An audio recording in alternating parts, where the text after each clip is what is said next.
I'm Dr. Abenaa Owusu Bempah. I'm an assistant professor in the law department, and I teach the law of criminal evidence, and I do my research around criminal procedure, criminal law, and the law of evidence.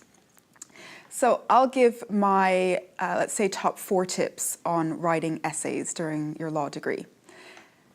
The first tip is to read the question that's been set. It sounds really obvious, but it's also very important. You have to read through the question and identify what it's actually asking you to do or to discuss.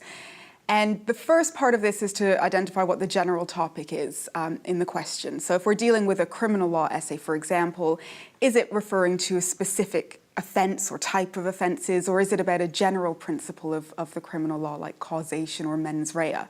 It's usually pretty easy to identify what the general topic is. The difficult part is identifying the particular issues in relation to that topic.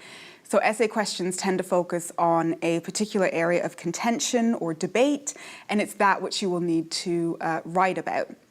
And so that leads into the second tip, which is to answer the question. And again, it sounds really obvious, but it's often easier said than done. So once you've identified what the general issues are, as I said, you need to focus on those issues. It can be very tempting to just write everything you know about the general topic. And you might know a lot about the general topic, but if you haven't focused in on the issue, unfortunately, you won't do very well in the essay. So we want to see you engaging in critical analysis. Identify the issue, go beyond describing what that issue is and what the law is around it, and engage in critical analysis, developing a reasoned argument and taking a position on the issue.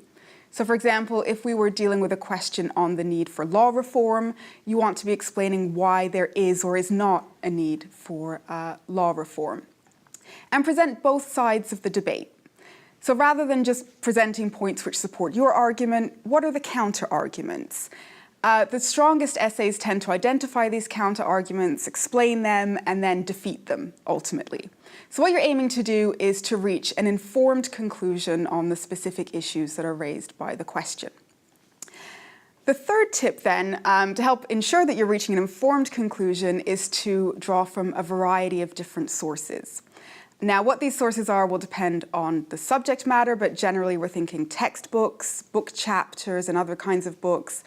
Journal articles are really helpful for essays because that's where the experts are going into a lot of depth of analysis on specific issues, and that can help you to develop your own arguments or to support your arguments or to debate the counter-arguments. Other sources include case law, statutes, official reports. So if it's an area of law that the Law Commission has worked on, for example, there might be a very useful report that's been published by the Commission. So drawing from a variety of sources, and this will help to not only strengthen your essay, but also to show your independent research skills. So the good starting point to find sources is your reading lists, but definitely going beyond what's in the mandatory reading into the further reading and even beyond that if you can. And then the fourth and final tip is taking a step back. Before you start writing your essay, plan a structure for your essay. So once you've identified what this question is about, what's the specific issue or issues that you need to discuss, and you've done some reading around it and formulated a position or an argument, how are you going to actually set this out on paper? So what's going in your introduction, what's going in the main body of the essay, and what's going in your conclusion? It's really important to have a clear structure, especially if we're thinking in terms of getting a good mark. So the person who's reading and marking your essay needs to be able to follow your train of thought and comprehend what you're saying in order to award marks for that.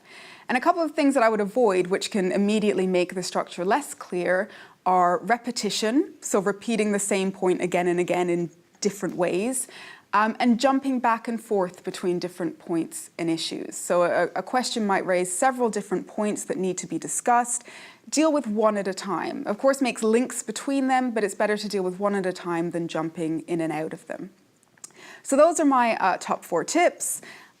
Firstly, read the question. Secondly, identify the issues within the question and address those issues in your answers.